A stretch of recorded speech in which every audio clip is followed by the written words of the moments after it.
So everyone, this is the work कैसे तो कैसे हो आप लोग। और आज हमारे पास हमारा प्यारा सा टॉपिक जिसका नाम है डायनेमिक प्रोग्रामिंग, उसका एक और वीडियो आ चुका है जिसमें मैंने पिछले वाले लेक्चर में इंट्रोडक्टरी एज अ पार्ट लिया था। मैंने बताया था कि कैसे डायनेमिक प्रोग्रामिंग हम एग्जीक्यूट करते हैं एंड मैंने बताया था कि how dynamic programming works on. Okay, तो हम बात करते हैं एग्जाम्पल के बारे में, जो मैंने बोला था कि उसके कोड्स के बारे में हम बात करेंगे। ओके, तो let me show you the code.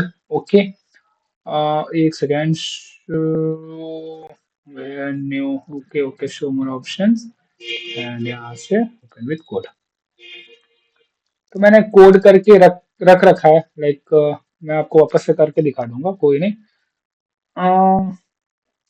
Fibonacci series का है यहाँ पे, इसमें कोई मैंने DP1 से सेव करा था, लाइक सी मैंने बताया था कि if n is equal to 0 या n इज इक्वल टू 1 तो हम बात करेंगे रिटर्न n कर दो, या फिर else D dynamic programming n-1 plus n-2 recursive case में लगेगा। ओके, फिर मैंने बोला था कि डायनेमिक प्रोग्रामिंग 4 या फिर 5 या फिर मान के चलो यहाँ पे 6 पास करता हूँ, तो ये हम अगर मतलब ये अगर रन कराएं कोड को, तो देखिए हमारे पास इसका आंसर आ गया 8। ठीक है, तो बेसिकली क्या कर रहे हैं यहाँ पे कि हम एक मैंने बताया था कि इसमें दो बारी फंक्शंस कॉल हो रहे हैं, राइट। मतलब मैं अगर 6 को कर रहा हूँ तो 5 और 3, 6 को कर रहा हूँ, ये जो प्रोसेस है ये हो रहा है ना, तो ये इसमें जा रहा है। ठीक है, समझ रहे हो आप। अगर n is equal to 0 n is equal to 1 तो n हो जा रहा है, उससे ज्यादा हो रहा है, n इज इक्वल टू 3 पे देखते हैं।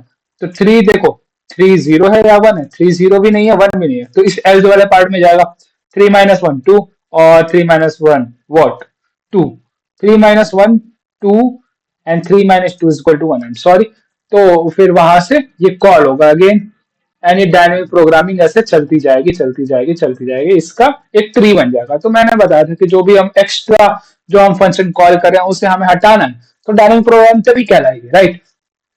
तो इसी के लिए हम एक काम करते हैं कि हम डायनेमिक प्रोग्रामिंग में एक एक्स्ट्रा एरे बनाते हैं जिसमें सभी सभी नोट्स को स्टोर करते हुए लेके चलेंगे। ठीक है, तो लाइक एक एग्जांपल ले सकते हैं, लाइक यहाँ पे। ओके, तो मैंने बताया था, देखिए यहाँ पे डायनेमिक प्रोग्राम के एक एग्जांपल में मैंने बताया कि मैंने बताया कि यही सेम चीज करेंगे, और हम करेंगे कि जब ऑलरेडी कैलकुलेटेड है, जब भी हम उसके एंड में ऑलरेडी कैलकुलेटेड है तो करेंगे। मैं इसके आपको मैं लाइक इसको ड्राई रन कर कर दिखा देता हूँ।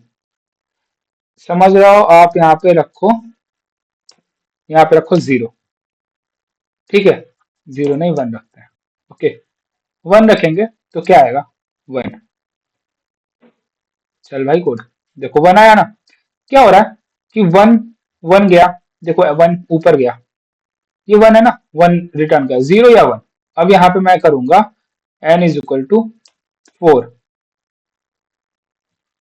n इज इक्वल टू 4, तो 3 आया आंसर कि फोर्थ इंडेक्स में 3 वैल्यू स्टोर होगी। ठीक है, क्या हो रहा है यहाँ पे कि n इज इक्वल टू जब 4 कर रहा हूं ना, तो एक एरे नया एक बड़ा साइज का एरे क्रिएट हो जा रहा है। ठीक है, अब ये 4 ऊपर जा रहा है।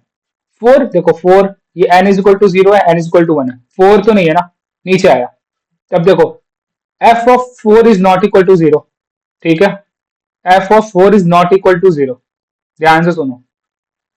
तो fn रिटर्न कर दो, मतलब 4 4 अगर 0 नहीं है तो वही रिटर्न कर दो, नहीं तो इसके एरे में स्टोर कर दो वैल्यू, और यहां से एक और फंक्शन को कॉल कर दो। ये जो फंक्शन है ना f, ये है, इसको कॉल कर दो। ठीक है, और रिटर्न fn कर दो, जो हमारे पास fn की वैल्यू आई थी वो कर दो। ओके, तो ये चीज हमारे पास एक कोड में मैंने समझा दिया आपको। आप यहाँ से बेसिकली आप यहाँ पे जाओ, एक बारी वापस से ड्राई रन करो। ठीक है, और उसके बाद बताओ कि समझ में आया कि नहीं समझ में आया। यहाँ पे हम पहले कर रहे थे रिटर्न एफ, रिटर्न हम कह रहे थे Fibonacci of n-1 plus n-2, but यहाँ पे हम उस एरे को स्टोर करा रहे हैं। ठीक है, और हम इस एरे को स्टोर तो करा रहे हैं, पर ये एफ क्या है? ये जो एफ क्या है, आप समझ रहे हो एफ क्या है? एफ हमारे पास एक्स्ट्रा एरे है जो मैंने कराया है स्टोर, लाइक जो एक नया एरे बनाया जिसमें हर एक वैल्यू, हर एक फंक्शन को जो कॉल हो रहा है ना, उसको स्टोर कराते जाना। तो आप देखो n इज इक्वल टू 4 ले रहा हूं ना, तो यहाँ पे जा रहा है, या मतलब यहाँ पे जो हो रहा है ना, ये 0 नहीं है तो fn रिटर्न कर रहा है, मतलब उसके इंडेक्स में उसी की वैल्यू को स्टोर करा दो। और नहीं तो क्या करो, फिर रिटर्न करा दो n-1 प्लस उसकी वैल्यू को, फिर n-2 फिर उसकी वैल्यू को। ये एफ, ये समझ लो एफ, एफ एक नया एरे है इसलिए, ठीक है। स्टोर कराने के लिए हम ये काम कर रहे हैं, ठीक है। इससे पहले हम स्टोर इसमें कराते थे, बट इसमें 2 बार स्टोर हो रहा था, 3 बार कॉल हो रहा था, 4 बार कॉल हो रहा था, एक ही फंक्शन 2 बार कॉल हो रहा था, बट इसमें तो नहीं हो रहा है ना। इसमें हम एक बार कॉल करके, क्योंकि इसमें बेस कंडीशन ये हो गया है कि जब 2 बार कॉल अगर ऑलरेडी कैलकुलेटेड है ना, तो वही कॉल मेमोरी स्टेक में आ जाएगा, ठीक है। तो यही है यहाँ का फंडा, लाइक ठीक है। तो आप समझ गए होंगे। मैं एक बार वापस से एक n=7 पे कर देता हूँ, like if will go to 7 then I have output like C13। तो हमारे पास कोड ये रन कर रहा है एक्चुअली में, और ये हमारे पास एक डायनेमिक प्रोग्राम का एक अपना प्यारा सा कोड है। तो ये मैं आपको ड्राई रन करके या फिर ऐसे लिख के कोड दिखा रहा था, बट वो पिछले वाले लेक्चर में था और उस लेक्चर की वीडियोस थोड़ी सी अटक सी गई थी, तो इसलिए हमारा वो वीडियो नहीं बन पाया। मैंने ये सारे कोड आपको ऐसे पढ़ाए थे, बट कोई नहीं, आप अभी भी समझो, लाइक वो मेहनत तो खराब गई, पर मैंने due to short of time मैंने आपको ये बता दिया। ओके, तो thank you for all of this, bye bye, see you letter.